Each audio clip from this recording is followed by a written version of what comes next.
والصلاة والسلام على رسوله المختار وعلى آله الأطهار وأصحابه الأخيار إلى يوم القرار. أما بعد، فأعوذ بالله من الشيطان الرجيم. بسم الله الرحمن الرحيم. إن الله لا يغير بقوم حتى يغيروا ما بأنفسهم. صدق اللہ العلی العظیم. صدر محترم مدرسہ حاضہ، سیکریٹری صاحب، دیگر اراکین و ذمہ داران، معزز اساتذہ کرام اور میرے عزیز نوجوان دوستو اور طلباء، اللہ رب العزت کا ہم سب پر بے پناہ فضل و کرم اور احسان ہوا کہ اس نے ہمیں انسان بنایا، اشرف المخلوقات میں پیدا فرمایا اور ایمان و یقین کی عظیم دولت عطا فرمائی.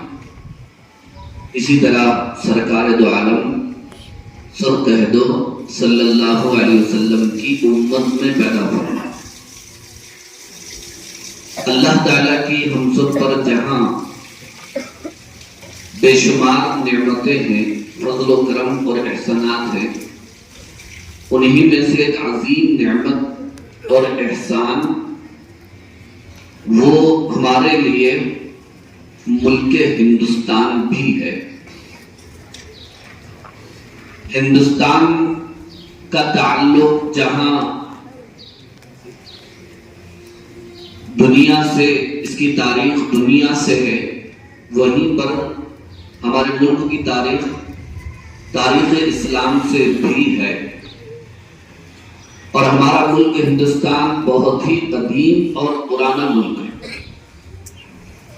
اور یہ بات بہت ہی مشہور ہے کہ اللہ رب العزت نے حضرت آدم علیہ السلام کو جب دنیا میں اتارا تو وہ کون سا خطہ تھا اور ملک تھا جس میں حضرت آدم علیہ السلام اترے تھے. وہ سرزمین، وہ ملک اور وہ خطہ ہمارا ملک ہندوستان ہی کا حصہ تھا. سری لنکا کے کسی علاقے میں حضرت آدم علیہ السلام اترے تھے. اور آپ لوگ جانتے ہیں کہ سری لنکا بھی ایک زمانے اور دور میں ہندوستان ہی میں شامل تھا. غیر منقسم ہندوستان میں کئی ممالک اور علاقے شامل تھے اور بعد میں تقسیم کر دیے گئے. اس لیے آج دنیا میں مسلمان، بلکہ ہندوستان کا مسلمان بڑے فخر سے کہتا ہے کہ ہمارا ملک ہندوستان وہ ہے جس کی سرزمین سے اسلام کی ابتدا ہوئی اور حضرت آدم علیہ السلام سب سے پہلے پیغمبر اور نبی یہاں پر اتارے گئے. پھر حالات کی وجہ سے اور بستیوں کے بسنے کی وجہ سے ہندوستان میں بت پرستی بہت طویل زمانے تک ہوتی رہی. ہمارے نبی صلی اللہ علیہ وسلم کے دور اور زمانے میں بھی ہندوستان تھا، بلکہ جب ہم تاریخ کا مطالعہ کرتے ہیں ہندوستان پر ایک عظیم کتاب ہے، وہ نام آپ یاد رکھ لیجئے، تاریخ فرشتہ، جس میں ہندوستان کی پوری تاریخ اور داستان بیان کی گئی ہے. تو تاریخ کی کتابوں سے اس بات کا پتہ چلتا ہے کہ ہندوستان کے بعض باشندوں کو یہ شرف حاصل ہوا ہے کہ وہ سمندری سفر سے دربار رسالت میں حاضر بھی ہوئے. تو یہ ملک ہندوستان بڑا قدیم بھی ہے، عظیم بھی ہے، عظمت والا بھی ہے. پھر ایک زمانے تک یہاں پر بت پرستی ہوتی رہی. صحابہ کے دور ہی سے ہندوستان میں اسلام کی دعوت دی جانے لگی تھی. آپ جانتے ہیں کہ سب سے پہلے ہندوستان میں قدم رکھنے والا کوئی اور نہیں، وہ 17 سالہ نوجوان محمد بن قاسم رحمت اللہ علیہ، اور اسی طرح عرب کے تاجروں کے ذریعے ہندوستان میں مسلمان پہنچے اور ان کے ساتھ اسلام ہندوستانیوں کو ملا۔ پھر ہندوستان پر مسلمانوں نے تقریباً 1000 سال حکومت کی تھی، اور انگریز ہندوستان میں افسوس کی بات یہ ہے کہ مسلمانوں کی حکومت ہی میں داخل ہوئے تھے، دوسروں کی حکومت میں نہیں، ہماری ہی حکومت میں ہندوستان میں انگریز داخل ہوئے اور ہماری ہی حکومت میں ہمارا ملک انگریزوں کا غلام بنا۔ اس لیے ایک الزام ان پر یہ بھی لگایا جاتا ہے، طعنہ یہ بھی مارا جاتا ہے کہ اگر تم لوگوں نے قربانیاں دی تھی تو کیا ہوا، کون سا تیر مار دیا؟ اس لیے کہ انگریزوں کو ملک تم نے ہی دیا تھا اور تمہاری ہی حکومت میں یہ ملک غلام بنا تھا۔ ایک طعنہ ہم کو یہ بھی مارا جاتا ہے، اس کا اعتراف ہم کو کرنا پڑے گا۔ ہندوستان غلام کیسے بنا ایک لمبی تاریخ ہے اور داستان ہے۔ اس کی ابتدا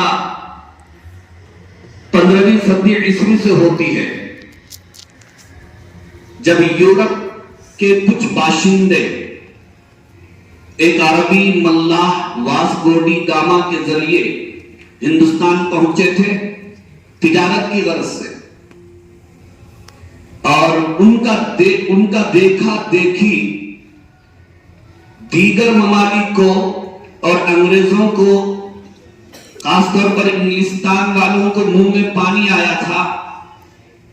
ہندوستان جیسی سونے کی چڑیا دیکھ کر ان کی نظریں بدل گئی تھی اور انہوں نے بڑی عیاری اور شاطرانہ طور پر وہ ہندوستان میں داخل ہوئے۔ یہ بات ہے 1600 عیسوی کی، جب ہندوستان پر اکبر کا بیٹا جہانگیر حکومت کر رہا تھا،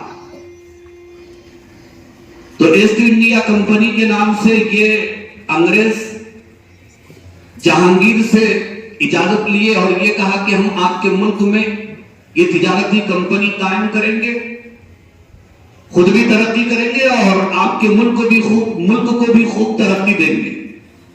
تاریخ میں یہ بات لکھی ہوئی ہے کہ جہانگیر ناعاقبت اندیش تھا اور اس کا ایک بیٹا شاہجہاں، اس نے بھی، ان دونوں نے مل کر ایسٹ انڈیا کمپنی کو ہندوستان میں قائم ہونے کی اجازت دی اور پرمیشن دی۔ انگریزوں نے ایسٹ انڈیا کمپنی قائم کر کے درپردہ وہ 2 چیزوں سے مضبوط ہوئے تھے۔ وہ باہر سے 2 چیزیں منگاتے تھے تجارت کے نام پر، ایک تو تجارت کے مال کی بنیاد پر ہتھیار منگاتے تھے اور دوسرے ملازموں اور خادموں کے عنوان پر فوجیوں کو بلاتے تھے، اور چھوٹی چھوٹی کمپنیاں ہندوستان میں اس طرح وہ قائم کرتے چلے گئے تجارت کے نام پر، اور اپنے ملازموں کے نام پر وہ فوج تیار کرتے چلے گئے۔ اور ایک وقت وہ آیا کہ انگریز ہندوستان کے بعض علاقوں پر باضابطہ قابض ہو گئے اور ان کی حکومت کو اور ان کے قبضے کو سب سے پہلے بھانپنے والا وہ بنگال کا شیر، جسے تاریخ میں نواب سراج الدولہ کے نام سے جانا جاتا ہے، انہوں نے سب سے پہلے پلاسی کی جنگ لڑی، جس میں اپنوں کی غداری کی وجہ سے نواب سراج الدولہ ہندوستان کے لیے قربان ہو گئے اور شہید ہو گئے۔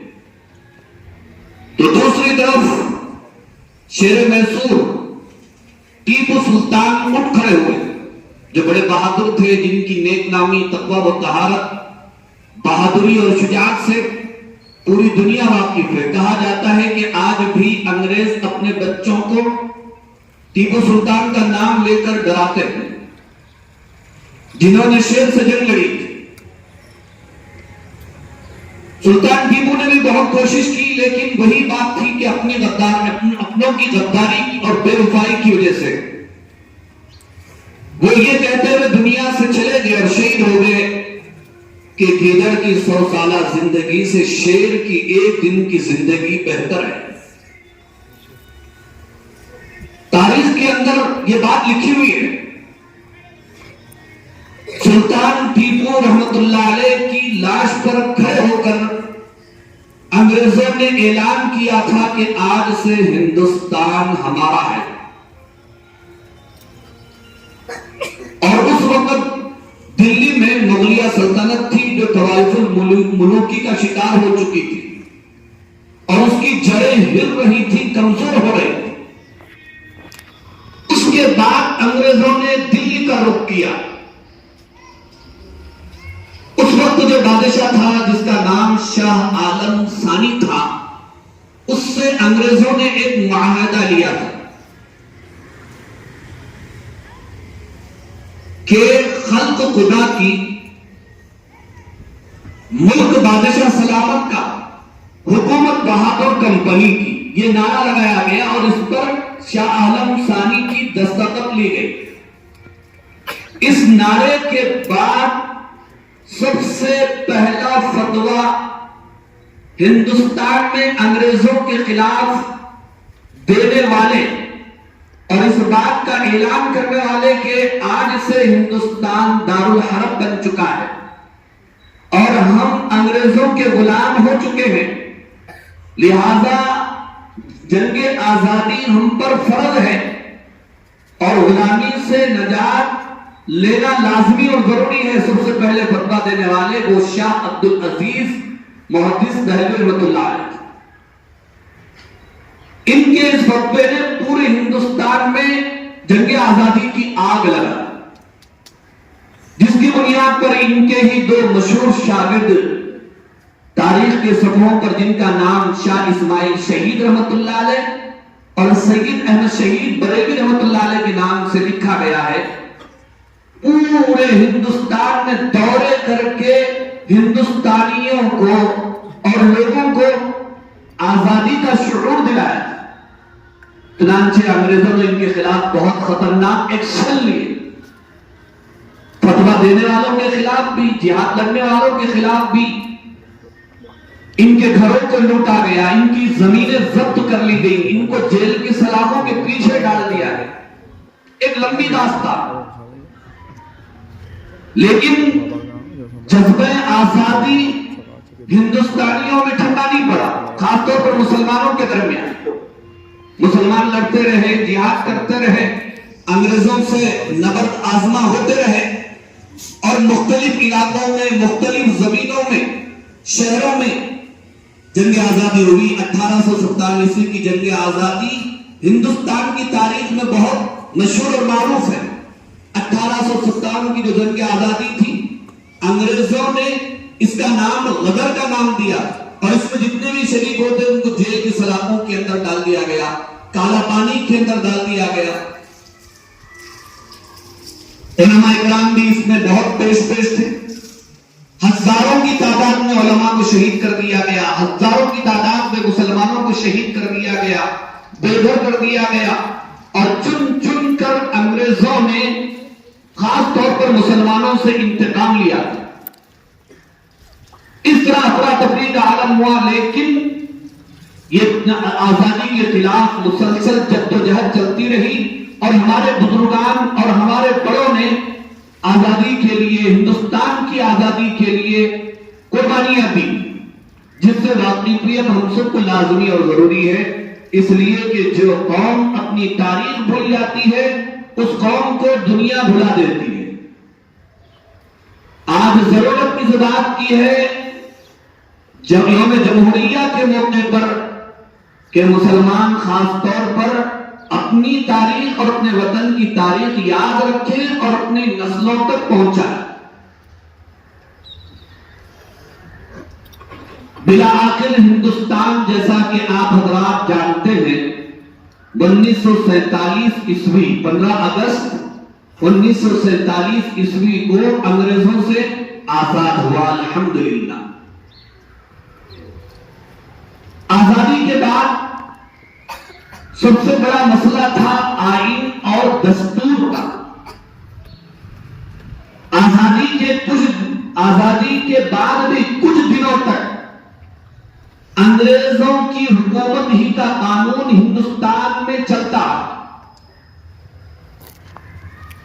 لیکن ہمارے بڑوں کو قائدین کو اس بات کی فکر تھی کہ جب ہمارا ملک آزاد ہو چکا ہے تو اس کا کوئی جامع دستور اور آئین ہونا چاہیے۔ اس کے لیے ایک ٹیم تشکیل دی گئی تھی جس کی صدارت ابھی آپ نے بچوں کی زبانی سنا ڈاکٹر بھیم راؤ امبیڈکر صاحب کو دی گئی۔ ان کی زیر صدارت وہ جو کمیٹی تشکیل دی گئی تھی تقریباً 3 سال تک اس قانون ساز کمیٹی نے محنت کی اور ہمارے ہندوستان کے آئین کو، دستور کو جمہوریت کے لحاظ سے تیار کیا اور منظم اور مرتب کیا۔ کئی مرتبہ پارلیمنٹ میں پیش کیا گیا اور عظیم لوگوں کے سامنے پیش کیا گیا، پھر اس میں تبدیلیاں ہوتی رہی۔ بالآخر 26 جنوری 1950 عیسوی کو پارلیمنٹ نے اس تیار ہونے والے آئین کو اور دستور کو منظور کر لیا اور 26 جنوری 1950 عیسوی کو ہندوستان کا یہ دستور اور آئین نافذ کر دیا گیا۔ اس مختصر سی گفتگو سے آپ حضرات کو 2 چیزوں کا ضرور اندازہ لگ چکا ہوگا کہ ہندوستان کی تاریخ میں 2 دن بڑے عظیم ہیں۔ ایک تو 15 اگست جس میں ہمیں آزادی ملی، اور دوسرا 26 جنوری جس میں ہمارا قانون پاس ہوا، ہمارا دستور اور آئین نافذ ہوا۔ تو 15 اگست ہم ہندوستان کی آزادی کی خوشی میں منعقد کرتے ہیں اور مناتے ہیں، اور جشن یوم جمہوریہ 26 جنوری کو منائی جاتی ہے، وہ ہمارے آئین اور دستور کے نافذ ہونے کی بنیاد پر۔ یہ سرسری طور پر ہندوستان کے ہر باشندے کو تاریخ معلوم ہونا چاہیے، بلکہ مسلمانوں کو تو خاص طور پر معلوم ہونا چاہیے۔ ہمارے ملک کا دستور اور قانون ہم مسلمانوں کے لیے خاص طور پر اللہ تعالیٰ کی طرف سے عظیم نعمت ہے، اس لیے کہ جمہوریت کے اندر شورائی نظام ہوتا ہے۔ جمہوریت کے اندر عوام کو اپنی رائے کی بنیاد پر اپنے قائد کو منتخب کرنے کا حق حاصل ہوتا ہے، اور جمہوریت میں سیکولرزم اور عوام کو یہ آزادی ہوتی ہے کہ وہ اپنے اپنے مذہب پر آزادی کے ساتھ عمل کر سکے۔ آج الحمدللہ ہندوستان کی اسی دستور اور قانون کی بنیاد پر ہم ہندوستان میں آزادی کے ساتھ اسلام پر، شریعت پر، دین پر چل رہے ہیں۔ ہماری مسجدیں آباد ہیں، ہمارے مدارس آباد ہیں، ہمارے مکاتب آباد ہیں۔ ہم پورے ہندوستان میں آج بھی الحمدللہ آزادی کے ساتھ اپنے مذہب پر چل رہے ہیں، تو اسی دستور اور اسی آئین کی بنیاد پر دعا کیجئے کہ یہ آئین اللہ اس کی حفاظت فرمائے، اس دستور کی حفاظت فرمائے، کیونکہ ہمارا دستور، ہمارا آئین اور قانون یہ جمہوریت والا ہے۔ اس کے سر ورق پر یہ جملہ لکھا گیا ہے کہ ہمارا ملک کا جو قانون ہے وہ جمہوری ہے، سیکولر ہے، یہ لکھا گیا ہے دستور کے سر پر۔ اسی بنیاد پر پورے ہندوستان پر مختلف مذاہب کے جو ہندوستان میں مختلف مذاہب کے لوگ ہیں، اپنے اپنے مذہب پر آزادی کے ساتھ عمل کر سکتے ہیں اور چل سکتے ہیں، یہ حق ہم سے کوئی چھین نہیں سکتا۔ اسی لیے جہاں ہم اپنے تحفظ شریعت کی فکر کرتے ہیں، وہیں پر تحفظ جمہوریت کی بھی ہمیں فکر کرنا چاہیے۔ اور آخری بات یہ ہے کہ جب اللہ رب العزت نے ہندوستان میں ہم مسلمانوں کو حکومت کرنے کا موقع دیا، تقریباً 1000 سال ہم نے حکومت کی، 1000 سال کے بعد ہماری حکومت چلی گئی۔ آپ لوگوں کو یاد ہوگا میں نے اس سے پہلے 15 اگست میں بھی کہا تھا کہ کس بنیاد پر 1000 سال حکومت کرنے کے باوجود ہماری حکومت باقی نہیں رہی، اللہ نے یہ نعمت ہم سے کیوں چھین لی؟ اس کی وجہ یہی تھی، ایک تو ہمارے اعمال خراب ہو گئے تھے، ایمان ہم سے رخصت ہو گیا تھا، اور دوسری بات یہ کہ ہم نے دعوت دین کی فکر نہیں کی تھی۔ اس موقع پر ہم سب کے لیے لازم اور ضروری ہے کہ ہندوستان میں ہم خود بھی دین پر چلیں، اپنے اخلاق کو پیش کریں، آپ صلی اللہ علیہ وسلم کے اخلاق کو پیش کریں، اور اپنے ہم وطنوں کو، برادران وطن کو دین کی، ایمان کی، اسلام کی دعوت دیں۔ یہ کام کرتے رہیں گے تو انشاءاللہ ہمارے ملک کی بھی حفاظت ہوگی، قانون کی بھی حفاظت ہوگی، ہماری بھی حفاظت ہوگی۔ اور اگر ہم نے اس میں کاہلی اور سستی کی تو پتہ نہیں کہ آئندہ ہمارے اوپر کیا حالات آتے ہیں۔ اللہ تعالی ہم سب کی حفاظت فرمائے۔ اس موقع پر ہم زیادہ دیر تو گفتگو نہیں کر سکتے، اس لیے کہ یہ جشن یوم جمہوریہ ہے، اگر پھر لمبی تقریر ہو جائے تو جشن غم میں تبدیل ہو سکتا ہے۔ تعطیل بھی، چھٹی بھی ضروری ہے۔ الحمدللہ اس وقت آپ سب حضرات یہاں مدرسہ اسلامیہ اکبر العلوم کریم کالونی ظہیر آباد کے احاطے میں شریک ہیں۔ اللہ تعالیٰ سب کی آمد کو، حوصلہ افزائی کو قبول اور منظور فرمائے۔ ہمارے مدرسے میں شعبہ ناظرہ اور شعبہ حفظ الحمدللہ تجوید کے ساتھ پڑھایا جا رہا ہے۔ 100 سے زائد طلبہ یہاں پر زیر تعلیم ہے۔ کمیٹی اس کی ترقی کے لیے ہمیشہ کوشاں ہے۔ آپ حضرات سے یہ بھی گزارش ہے، سرپرستوں کی، ہمارے معاونین کی، مخلصین کی، عزیز و اقارب سے، دوست احباب سے، کہ آپ ہمیشہ اس پر نظر کرم ڈالیں، دعائیں کریں، نیک تمناؤں کا اظہار کریں، دعا فرمائیے اللہ رب العزت سے اللہ تعالی ہم سب کو عمل کی توفیق عطا فرمائے۔